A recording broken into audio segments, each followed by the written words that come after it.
नमस्कार, स्वागत है आप सबका दिन भर की तमाम बड़ी खबरों के साथ मैं हूं कवींद्र। शुरुआत हेडलाइंस से। जीएसटी बिल पर प्रधानमंत्री के पक्ष से सहयोग की अपील। प्रधानमंत्री ने कहा वित्त मंत्री बनाए विपक्षी नेताओं से सहमति। सर्वदलीय बैठक में सत्र संचालन पर हुई चर्चा। संसद का शीतकालीन सत्र कल से। असहिष्णुता पर सरकार को घेरने की तैयारी में विपक्ष। तमाम मुद्दों पर चर्चा को राजी सरकार।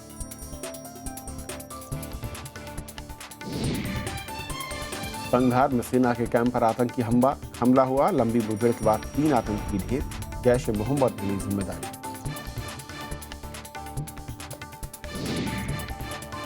बयान पर बवाल के बाद आमिर खान की सफाई। कहा उनका या उनकी पत्नी का देश छोड़कर जाने का इरादा नहीं, भारतीय होने पर गर्व।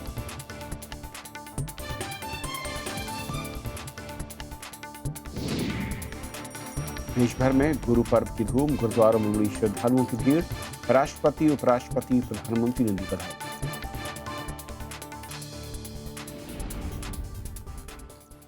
आइए देखते हैं पहली खबर।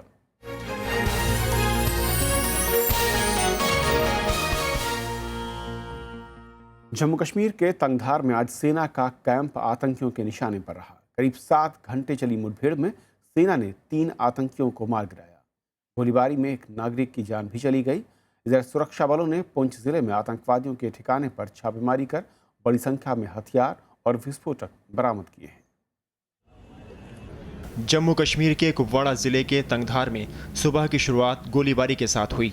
अत्याधुनिक हथियारों से लैस आतंकियों ने गोरखा राइफल्स के कैंप पर हमला बोला। हमला एलओसी से सटे सेना के शिविर को निशाना बनाकर किया गया। करीब 7 घंटे की मुठभेड़ के बाद सेना ने 3 आतंकवादियों को मार गिराया। हमले में एक शख्स की भी मौत हो गई है। आतंकी संगठन जैश ए मोहम्मद ने इसकी जिम्मेदारी ली है। केंद्र सरकार ने आतंकियों के खिलाफ नई नीति बनाने की बात कही है। आतंकवाद को लेकर के भारत की नीति स्पष्ट है और जिस प्रकार का रूप अब आतंकवाद अंतर्राष्ट्रीय स्तर पर धारण कर रहा है, उसके खिलाफ लड़ाई सामूहिक होगी, होनी भी चाहिए और सामूहिक लड़ाई सारे देश मिलकर के लड़ें, उसके लिए एक संकल्प भी बना है, एक नीति भी तैयार हो रही है। राजनीतिक दलों ने ऐसे मसलों पर कड़ी कार्रवाई की मांग की है। जम्मू कश्मीर की गवर्नमेंट जो है वो उसकी जिम्मेदारी है, वो अपनी जिम्मेदारी को कबूल करनी पड़ेगी और जो कमी है पूरी करनी पड़ेगी। ये हमारे भारत की ये सुरक्षा के लिए, डिफेंस के लिए बहुत ही इम्पोर्टेंट एरिया है। वहीं जानकारों ने इसे पाकिस्तान की हताशा करार दिया है। बर्फ पड़ जाएगी तो इधर आना जाना बंद हो जाएगा, तो उससे पहले डेस्परेशन है और उस डेस्परेशन में जितने लोग अंदर भेज सकते हैं उसकी वो कोशिश कर रहे हैं और हमारी सिक्योरिटी फोर्स की पूरी कोशिश है कि जैसे आज तक उनको रोक के रखा है, आइंदा उनको रोक के रखा जाए। तंगधार सेक्टर कुपवाड़ा जिले में नियंत्रण रेखा के करीब है और घुसपैठ के लिए आतंकी इसी रास्ते का इस्तेमाल करते हैं। आईबी ने तंगधार समेत कुछ जगहों पर आतंकी हमले का अलर्ट जारी किया था। Bureau report, Rajya Sabha TV. और इस पूरे घटनाक्रम पर और बातचीत करेंगे हमारे साथ वरिष्ठ पत्रकार अनिल आनंद साहब। अनिल जी, स्वागत है आपका। सबसे पहले तो मैं कहूँ कि तंगधार जिस जगह ये पूरा ऑपरेशन हुआ, जहाँ पर आतंकियों ने हमला बोला जी, सबसे ज़्यादा सेंसिटिव एरिया माना जाता है बॉर्डर के नज़दीक होने के चलते। लेकिन पिछले कुछ महीनों में हमने देखा है कि लगातार इस तरह के आतंकी हमलों की घटनाएं बढ़ी हैं। आखिर क्यों? देखिए, ये जैसे तंगधार की बात आपने की, ये सेंसिटिव भी है और दुर्लभ भी है। ये बहुत कठिन एरिया है, बहुत पहाड़ी एरिया है, घने जंगल हैं और यही एरिया जो है मिलिटेंट्स का भारत की टेरिटरी में स्नीक इन करने का भी यही जो ये नॉर्थ कश्मीर के जो एरियाज़ हैं यही से वो ज़्यादा करते हैं, क्योंकि यहाँ पे कवर बहुत है फॉरेस्ट का, इसीलिए बहुत कठिन हो जाता है। जहाँ तक अभी हाल ही में एक वाकया और हुआ जिसमें हमारे एक जवान, एक लेफ्टिनेंट कर्नल शहीद हुए, उसके बाद ये अचानक गोरखास के बेस कैंप के ऊपर ये अटैक हुआ। तो ये एक, वैसे तो कहा जाए तो साल के इस हिस्से में जब सर्दी आने वाली होती है तो पाक स्पॉन्सर टेररिज्म या पाक ट्रेन टेररिस्ट जो हैं वो अपना दबाव बनाने की कोशिश करते हैं ताकि बर्फबारी होने से पहले क्योंकि इन एरियाज में बहुत हैवी स्नोफॉल होता है और उसके बाद इन पहाड़ों को, इन जंगलों में से निकल के घुसपैठ करना बहुत मुश्किल हो जाता है।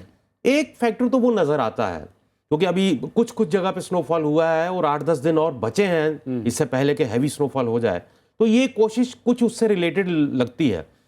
दूसरा मुझे और भी लगता है कि जैसे दो बहुत ही एक तो ये वाकया हुआ और जिसमें लेफ्टिनेंट कर्नल शहीद हुए, मुझे लगता है पाकिस्तान के अंदर की जो स्थिति है वो भी रिफ्लेक्ट करती है। जब जब पाकिस्तान की स्थिति अंदर खराब होती है, पॉलिटिकल स्थिति खराब होती है, वहाँ के प्रधानमंत्री या कोई हुक्मरान दबाव में होते हैं, तो अपना वो दबाव जो है उसको डाइवर्ट करने की कोशिश करते हैं वो कश्मीर की तरफ, क्योंकि के फैक्टर जो है वो पाकिस्तान की राजनीति में या उनकी गवर्नेंस में वो बहुत बड़ा उन्होंने उसको एक हवा बना के रखा है। उसी पे वो के फैक्टर को खाते हैं, सोते हैं, जागते हैं। तो कहीं ना कहीं डाइवर्जन के लिए भी वो यूज करा जाता है। जैसे कि हाल ही में हम सबको पता ही है कि नवाज शरीफ साहब प्रधानमंत्री उनके बहुत प्रेशर में है, आर्मी का दबाव है, ISI का दबाव है। तो कश्मीर फैक्टर एक ऐसा फैक्टर है जो उनको लगता है कि आउटलेट है एक, और उसका इस्तेमाल करते हैं। उसका इस्तेमाल करते हैं। और क्या ये माना जाए अनिल साहब कि पिछले कुछ मैं करीब 8 महीने के आंकड़े देख रहा था, आतंकियों के खिलाफ चाहे वो सर्च ऑपरेशन हो या फिर बड़े ऑपरेशन हो, इस वक्त कुछ ज़्यादा तेज़ी दिख रही है सुरक्षा बलों में। क्या इसका असर भी आप देखते हैं? बिल्कुल है, और ये पहले भी हुआ है, लेकिन जिस तरह से अंतर्राष्ट्रीय स्थिति भी एक बन रही है टेररिज्म को लेके, उसको भी देखते हुए मुझे लगता है कि हमारी सिक्योरिटी एजेंसीज और हमारी सरकार ज़्यादा सजग है। और पिछले कुछ महीने में ज़्यादा, जैसे कि आपने कहा कि IB के अलर्ट्स थे, अभी भी मैं आज 1-2 रिपोर्ट्स देख रहा था कि फर्दर अलर्ट्स भी हैं। और मुझे लगता है कि ये जो ज़्यादा सजग होना या ज़्यादा तैयारी जो है, ये कनेक्टेड है इंटरनेशनल डेवलपमेंट्स के साथ भी। जैसे ISI का इराक में हो रहा है या सीरिया में हो रहा है, तो ये चीज़ें कहीं ना कहीं हम लोग ज़्यादा सजग हैं कि वो एलिमेंट, वो क्वेश्चन जो है इसमें ना मिले आके। एक तो पाकिस्तान स्पॉन्सर टेररिज्म तो है ही है, ये बड़ी खुशी की बात है कि अभी तक वो एलिमेंट जुड़ा नहीं है कश्मीर के टेररिज्म में वो आके। लेकिन जो आपने बिल्कुल सही फरमाया कि अलर्टनेस 2 गुना या 4 गुना ज़्यादा है अंतर्राष्ट्रीय हालात को देख के भी।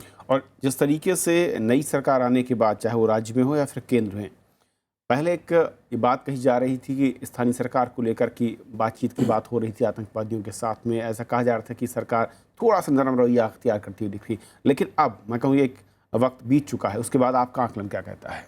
देखिए, एक कठोर नीति तो एक अपनानी पड़ेगी। बात तो हमेशा एक अल्टरनेटिव रहेगा, बात का कोई और अल्टरनेटिव है नहीं। बातचीत तो आपको करनी होगी। सवाल ये होता है कि बात किन हालात में करनी है, किससे करनी है, कब करनी है, क्यों करनी है।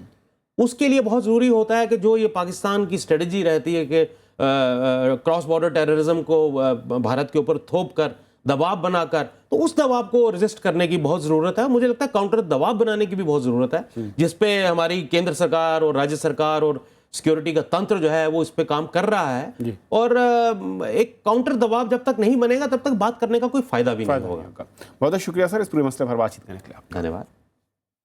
ये थी हमारी पहली खबर। छोटा सा ब्रेक के उस पार दिन भर की दूसरी बड़ी खबरें।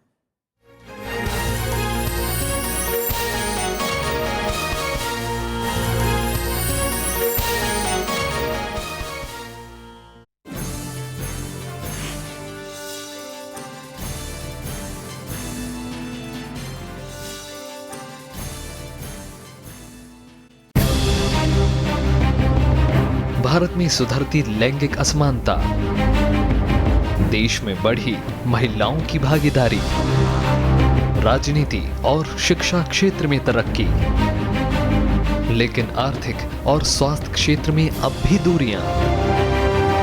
देखिए RSTV विशेष बढ़ती भागीदारी, शाम 7:30 बजे।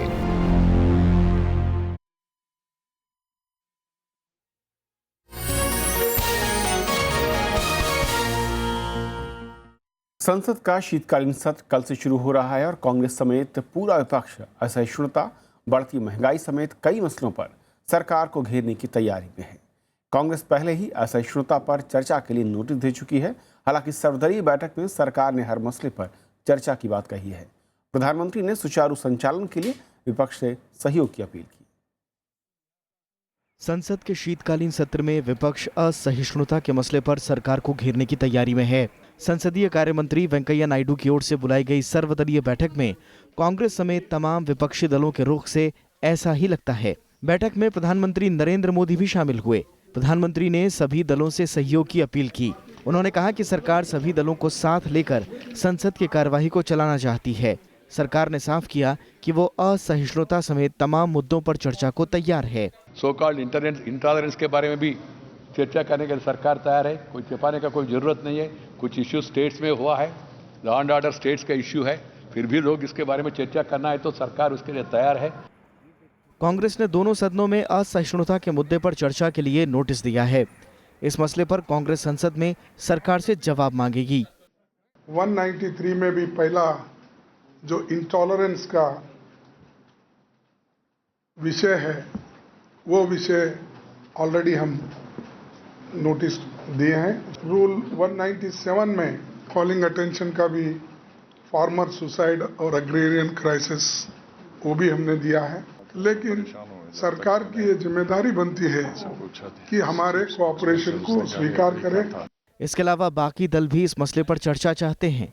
सीपीएम ने राज्यसभा में इस मसले पर निंदा प्रस्ताव पारित करने के लिए नोटिस दिया है, जिसे सभापति ने मंजूर कर लिया है। हिंसा जो देश के अंदर जो बढ़ रही है, जिसके बारे में बहुत सारे लोग चिंतित हैं, इसके बारे में हमने एक लाइन का एक प्रस्ताव रखा था कि राज्यसभा के अंदर ये रेजोल्यूशन राज्यसभा पारित करे। साधारण वे से कहा जाता है कि जो टॉलरेंस है, ये सब मुद्दे अभी सब तरफ से उठे हैं। बैठक में विपक्षी दलों ने बढ़ती महंगाई और नेपाल के साथ बिगड़ते संबंधों का भी मसला उठाया। संसद के शीतकालीन सत्र में 7 नए विधेयकों सहित 38 विधायी दस्तावेज पेश किए जाएंगे। लोकसभा में 8 और राज्यसभा में 11 विधेयक लंबित हैं। सरकार इस सत्र में जीएसटी संविधान संशोधन विधेयक के साथ ही आर्थिक सुधार से जुड़े दूसरे बिलों को भी पारित कराना चाहती है। इनमें रियल एस्टेट विनियामक बिल, दिवालियापन कानून संबंधी संशोधन bill, negotiable instrument amendment bill और commercial appellate division of high courts and commercial bill शामिल हैं। विशाल दहिया, राज्यसभा टीवी। जीएसटी पर विपक्ष दलों में के बीच सहमति बनाने के लिए सरकार पुरजोर कोशिश कर रही है। सर्वदलीय बैठक में भी प्रधानमंत्री का मुख्य जोर जीएसटी पर ही दिखा। उन्होंने वित्त मंत्री अरुण जेटली से तमाम दलों के नेताओं से मिलकर आशंकाओं को दूर करने को कहा। शीतकालीन सत्र में केंद्र सरकार के एजेंडे में अप्रत्यक्ष कर से जुड़ा जीएसटी संविधान संशोधन विधेयक सबसे ऊपर है। सर्वदलीय बैठक में प्रधानमंत्री नरेंद्र मोदी ने जीएसटी के मुद्दे पर विपक्षी दलों से सहयोग मांगा। उन्होंने विपक्ष को इससे जुड़ी शंकाओं को दूर करने का भी भरोसा दिया। इसके लिए प्रधानमंत्री ने वित्त मंत्री जेटली को सभी दलों से बातचीत करने को कहा है। जीएसटी के बारे में प्रधानमंत्री ने कहा वित्त मंत्री सबसे बातचीत कर रहे हैं। उन्होंने अनुरोध किया और किसी के मन में कुछ शंका है तो उसको दूर करने के लिए सरकार तैयार है। देश के हित में है और अन्य कानून भी देश के हित में है, इसलिए सब मिलकर ये सभी कानून सदन के द्वारा पारित करा के जनता का आकांक्षाओं को, अपेक्षाओं को हम लोग उसका सफल बनाने के लिए प्रयास करना चाहिए। कांग्रेस का कहना है कि वो जीएसटी के खिलाफ नहीं है, लेकिन इसे उद्योग की बजाय कारोबार और उपभोक्ता आधारित रखना होगा। हम चाहते हैं कि जो भी बिल हो जीएसटी का, वो प्रो इंडस्ट्री हो, प्रो ट्रेड हो और प्रो कंज्यूमर हो। हम खाली इंडस्ट्री की बात करें और कंज्यूमर को बुरा उस पर इफेक्ट पड़े, आप इतने टैक्स लाद देंगे। अब हम 18% क्यों कहते हैं, कैप रखो 18%। सीपीएम के महासचिव सीताराम येचुरी ने कहा कि जीएसटी के मसले पर केंद्र को राज्यों से विस्तार से चर्चा करनी चाहिए। संविधान का संशोधन को आपको आधे से ज्यादा राज्यों के अंदर उनकी असेंबलियों की अनुमति चाहिए। अगर वो नहीं होता और सिर्फ ये दिखावे के लिए यहाँ से आप पारित करोगे तो उसका मतलब कोई नहीं। तो राज्य सरकारों से बात करिए, उनकी अनुमति लीजिए। बैठक के बाद समाजवादी पार्टी प्रमुख मुलायम सिंह ने जीएसटी पर पार्टी का रुख साफ नहीं किया। जीएसटी बिल पे जब आएगा देखें क्या लाते हैं, उन परिस्थितियों के अनुसार हम अपनी बात कहेंगे। जेडीयू अध्यक्ष शरद यादव ने जीएसटी पर समर्थन की बात कही है। इससे केंद्र सरकार थोड़ी राहत महसूस कर सकती है। केंद्र सरकार अगले साल 1 अप्रैल से जीएसटी प्रणाली लागू करना चाहती है। विशाल दहिया, राज्यसभा टीवी। संसद के शीतकालीन सत्र को लेकर बैठकों का दौर जारी है और विदेश दौरे से लौटने के बाद प्रधानमंत्री नरेंद्र मोदी ने पहले पार्टी के आला नेताओं के साथ बैठक की। प्रधानमंत्री आवास में हुई बीजेपी संसदीय दल की कार्यकारिणी की बैठक में पार्टी अध्यक्ष अमित शाह, वरिष्ठ नेता लालकृष्ण आडवाणी, गृह मंत्री राजनाथ सिंह और संसदीय कार्य मंत्री वेंकैया नायडू मौजूद थे। और इसके बाद प्रधानमंत्री ने एनडीए के घटक दलों के साथ भी शीतकालीन सत्र की रणनीति पर चर्चा की।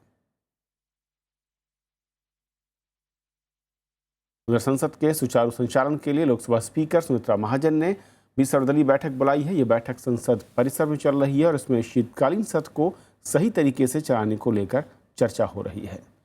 और विशाल दहिया इस बैठक पर नजर रखे हुए हैं। विशाल ताज़ा अपडेट के साथ मौजूद भी हैं। तो विशाल, जिस तरीके से बैठकों का दौर जारी है, मैं ऐसा लगता है कि पूरा का पूरा फोकस उन अहम बिलों को लेकर है, खासतौर पर जीएसटी, जिसे सरकार चाहती है कि पहले पास करा लिया जाए। लेकिन विपक्ष का मूड जिस तरीके का दिख रहा है, उससे किस तरह की आशंकाएं इस वक्त सामने खड़ी होती हैं?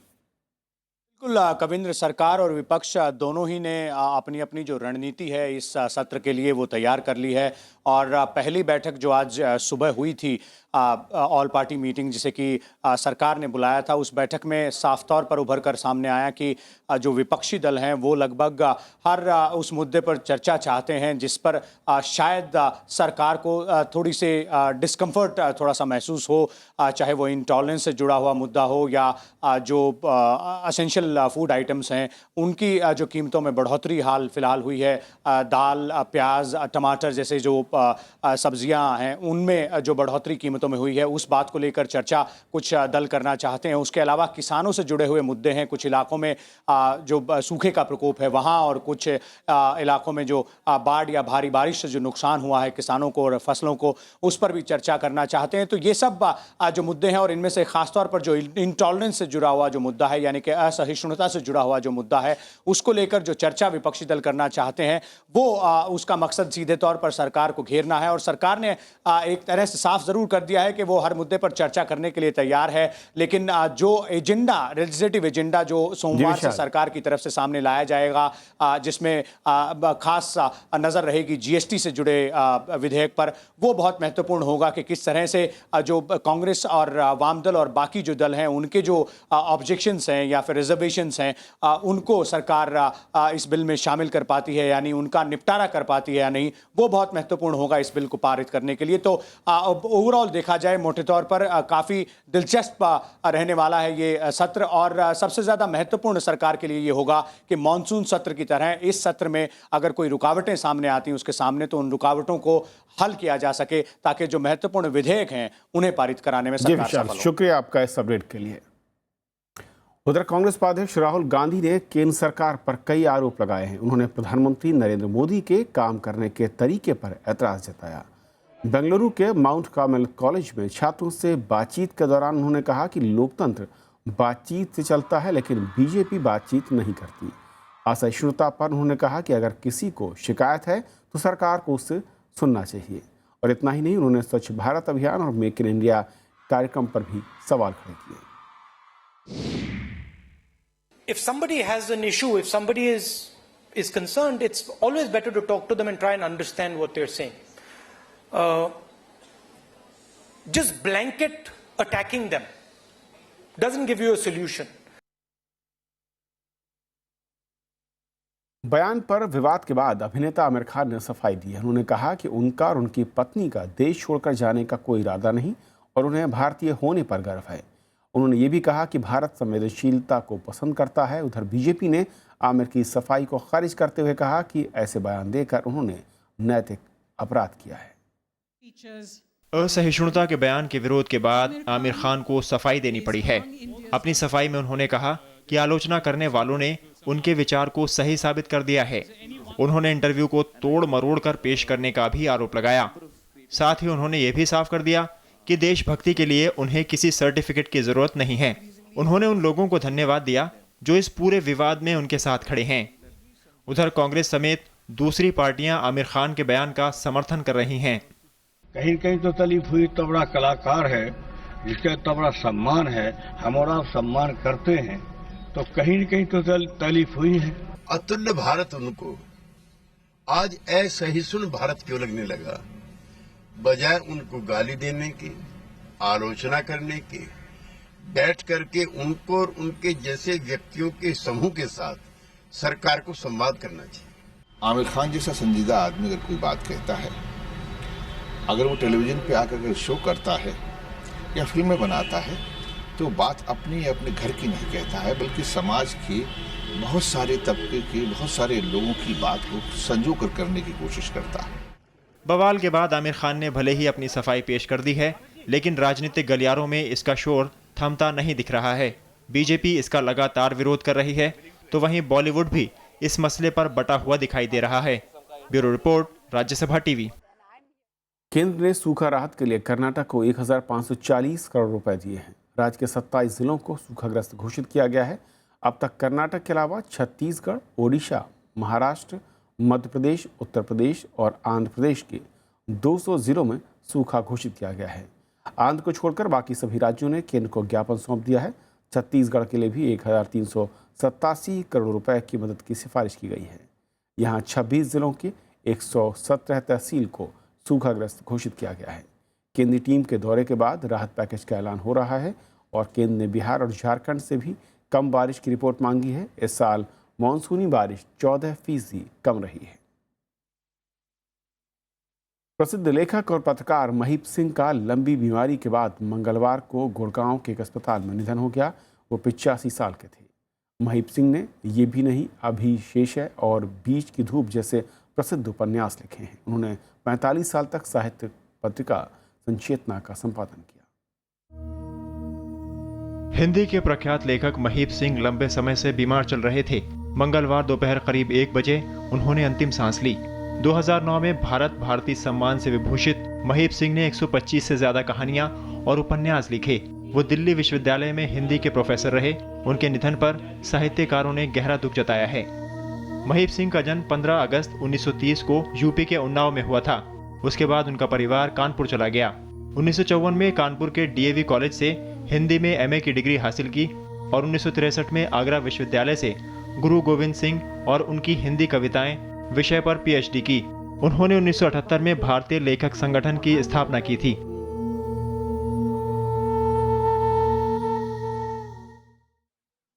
इंडियन चैम्बर ऑफ कॉमर्स की तर्ज पर दिल्ली में सिक्स चैम्बर ऑफ कॉमर्स की शुरुआत की गई है। गुरु पर्व के मौके पर शुरू हुई इस संस्था का मकसद उद्यमियों को सिख धर्म के आदर्शों के कारोबार में अपनाने के लिए प्रेरित करना है। दिल्ली में सिख समुदाय से जुड़े बुद्धिजीवियों, उद्यमियों और शिक्षाविदों ने अनूठी पहल की है। सिखों के पहले गुरु नानक देव जी की जयंती के मौके पर सिक्स चैम्बर ऑफ कॉमर्स की स्थापना की गई। इस मौके पर राज्यसभा टीवी के सीईओ और editor in chief Gurdeep Singh supple ने भी अपने विचार रखे। ये संस्था दुनिया भर में फैले सिख उद्यमियों को मुनाफे की जगह जनहित को ध्यान रख के कारोबार करने के लिए प्रेरित करेगी।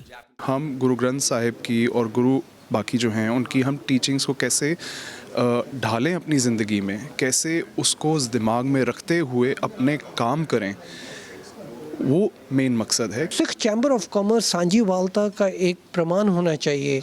मेन ऑब्जेक्टिव ये होना चाहिए कि सेवा करनी है और जो पैसा है उसको वंड छकना है, आपस में बांटना है, प्रॉफिट बांटना है। संस्था जहां स्किल डेवलपमेंट और व्यावसायिक ट्रेनिंग जैसे कार्यक्रम शुरू करेगी, वहीं छोटे कारोबार शुरू करने के लिए लोन भी देगी। आने वाले दिनों में सिक्स चैम्बर ऑफ कॉमर्स के दायरे में दुनिया के कई देशों को लाने की योजना है। प्रणव गोस्वामी, राज्यसभा टीवी, दिल्ली। लड़ाकू विमान गिराए जाने के बाद तुर्की और रूस के बीच अब मतभेद गहरे हो गए हैं। रूस ने इसे उकसावे वाली कार्रवाई बताया है। वहीं नाटो और अमेरिका ने तुर्की का साथ दिया है। इस बीच रूस में सीरिया में आधुनिक एयर डिफेंस सिस्टम तैनात करने की भी अब बात कही है। रूसी लड़ाकू विमान गिराने को लेकर रूस और तुर्की के बीच कूटनीतिक संकट बढ़ता जा रहा है। विमान गिराए जाने के बाद रूस ने सीरिया के तुर्क बहुल इलाकों पर हमले तेज कर दिए हैं। इधर तुर्की के राष्ट्रपति ने कहा है कि देश की सीमा की रक्षा करना उनकी प्राथमिकता है। Egemenlik haklarımızın yok sayılmasına, hak ve hukukumuzun çiğnenmesine sessiz ve tepkisiz kalmasını इस मसले पर नाटो ने भी तुर्की का समर्थन किया है। नाटो ने तुर्की के आरोपों को भी सही करार दिया है। वहीं अमेरिका ने विमान गिराए जाने के मामले में तुर्की का बचाव किया है। Turkey informed allies about the downing of a Russian Air Force plane violating Turkish airspace. I have previously expressed my concerns about the implications of the military actions of the Russian Federation close to NATO borders. Turkey, like every country, has a right to defend its territory and its airspace. And if Russia is directing its energies towards Daesh and ISIL, some of those conflicts or potentials for mistakes or escalation are less likely to occur. चीन ने भी सभी पक्षों से इस मसले पर संयम बरतने की बात कही है। इस बीच रूस ने सीरिया में अत्याधुनिक एयर डिफेंस सिस्टम तैनात करने की योजना बनाई है। वहीं लापता रूसी पायलट को बचाने में सीरियाई सेना कामयाब रही है। Bureau report, Rajya Sabha TV. सिखों के पहले गुरु गुरु नानक जी की 547वीं जयंती को देश भर में आज गुरु पर्व के तौर पर धूमधाम से मनाया जा रहा है। राष्ट्रपति प्रणब मुखर्जी, उपराष्ट्रपति मोहम्मद हामिद अंसारी, प्रधानमंत्री नरेंद्र मोदी और कांग्रेस अध्यक्ष सोनिया गांधी ने सभी देशवासियों को गुरु पर्व की शुभकामनाएं दी। और इन्हीं खास तस्वीरों के साथ हम आपको छोड़े जाते हैं। इस बुलेटिन फिलहाल इतना ही।